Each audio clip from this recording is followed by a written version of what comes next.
Hey, what's going on YouTube? It's P90 Degrees Gaming here. We're going to be doing a deck profile. This is what I'm currently playing. We're looking at some Spright. I think it's a pretty good meta call right now. It doesn't really destroy unless you're OTKing. With Fire Kings being tier 0, this helps me so I can't be nibbed. Only issue is going to be like Zealandis and stuff like that. So I went to the Columbus Regionals recently. This is a different deck list. But with Spright, I ended up going 5-4. I was at table 27, round 9. Win would have got me that top. Just didn't happen. I played 6 Fire King matchups, and this is the result. I have changed the deck list. A couple different cards here. Sort of changed the deck list to fit the meta. We're going to get right into it. So, best card of the deck is going to be 3 Spright Blue. Blue is your searcher. Blue's going to get you to one of the next best cards. I say this in every lineup. Best card, next best card, blah, blah, blah. 3 Spright Jet.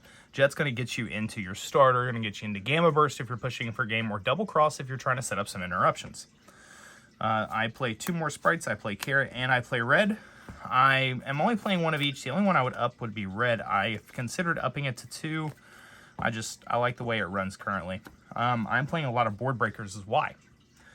I don't really care with the monster negate with Red.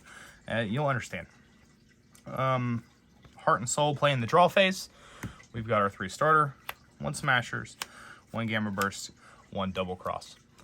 These are pretty much the best spells and traps in the deck for your consistency. This card is an interruption on your opponent's turn. This card's an interruption, a non-target banish, which is great. Gamma Burst gives you your OTK, and Spright Starter lets you play in the draw phase, so you're playing around Droll. Next, we've got the Honorary Sprites. These guys are pretty good. We've got 3 Bieber. Bieber, if you would. These things are your starters for the most part. This is your normal summon. You're going to normal summon that Beaver and hope they don't have the bell.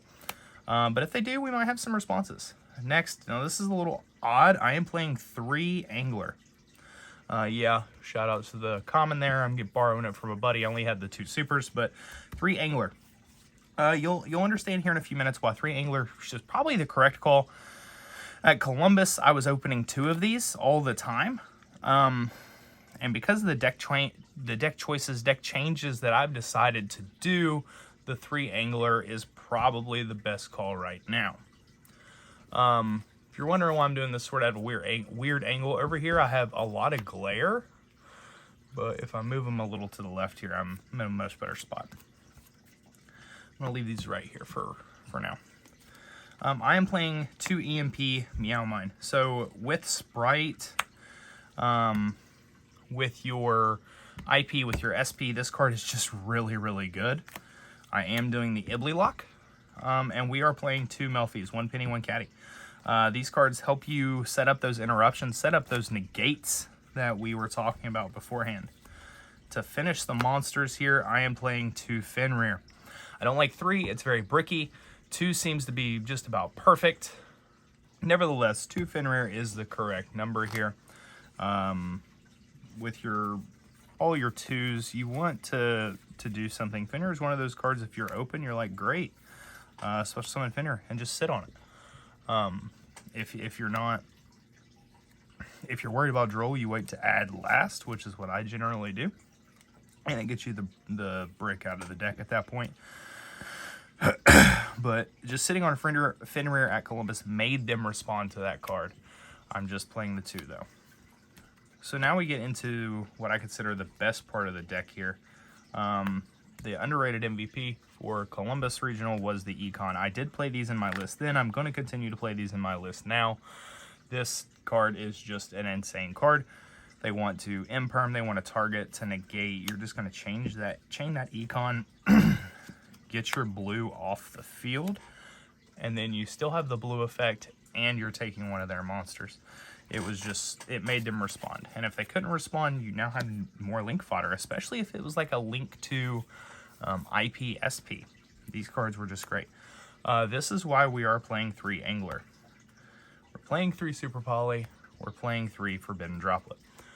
Super Poly is really good going first, and I've talked to several Fire Kings players. They're saying that this card is better when you go first and you set it, versus if you go second. However, if you are going second, you open this and the Angler, you're going to Super Poly, sending the Angler, and you're going to end up in some of our Super Poly targets. I'm just going to go ahead and throw those out there.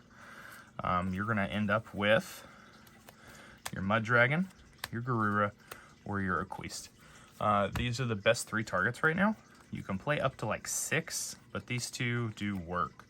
Garura and Mud Dragon are the best 2 Super Poly targets in the deck. This one you have to play. You'd rather have it, not need it, than need it, not have it. Almost finished with the main here. I have about 4 cards left. 5 actually. So I played 2 at the event.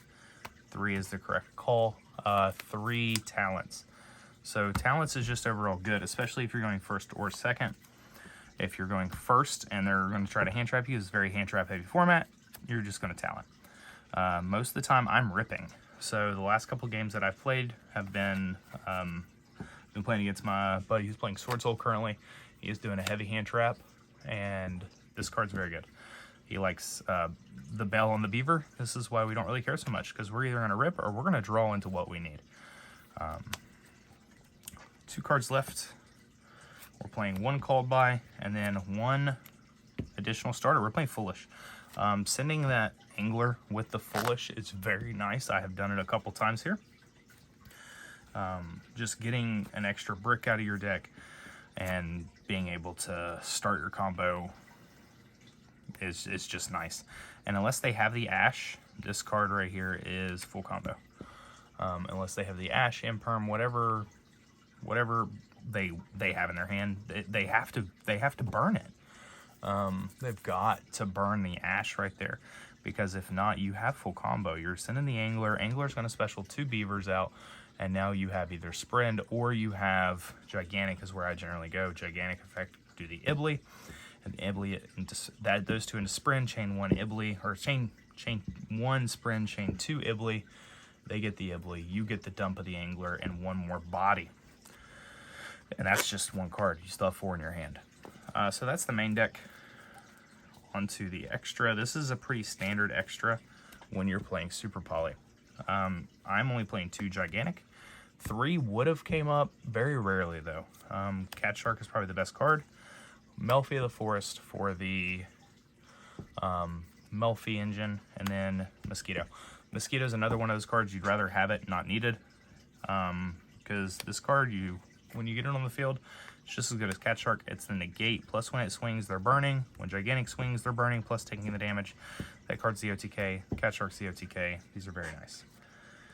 Lynx, we're playing 2 Sprend. Move these up here a little bit. 2 Sprend is enough. I've never wanted to play 3. I would love to play Elf, but we don't have it right now. SP was the best card, but I was very fresh, or very green with the SP, unknowingly activating the effect to banish a card, making me cannot be able to attack directly when I could have had game. I probably couldn't have had game without the SP, but I could have chose to go into something different here and maybe play a little bit more conservative. I did not play these 2 at the Columbus Regional. I did not play IP, and I did not play Unicorn, but I've added these in. So my original list, I was playing IP and Unicorn, but I took those out in favor of a couple other things. I've decided against that. I think the IP Unicorn is too good right now, because there's a lot of times that I end, let me see here. So you have your Sprend. My best M board is like this with a caddy. So those 3 and this and caddy is just absolutely nuts. That is beyond full combo. That's you opening 3 different Spright names plus a starter. It's insane. It's very good. And that's you playing through the 0 negates. But you end like this, and then you still have a double cross as well as an Ibly lock. They're not doing anything. They can try to switch the double cross to attack. That's fine. or switch the Ibly to attack, that's fine. You can just double cross it. Or if you open econ, just flip it back to defense. That's the underrated thing about emergency or enemy controller. So when they declare that attack, just flip it to defense. You don't have to take it every time. And then the last cards, we're playing the last two for the Melfies. We're playing Merry Melfies, and we're playing the Herald of Arclight. Those are for when they summon. If it's a normal summon, you can bounce the caddy, get the penny from deck, and then immediately synchro into the Merry Melfies, which bounces the normal summon. Or if you still have the double cross here, you can go to Herald for a double negate. So double cross allows you to special summon any monster, target one monster in the graveyard, and special summon to anywhere a link monster points to. So this is a much more common inboard.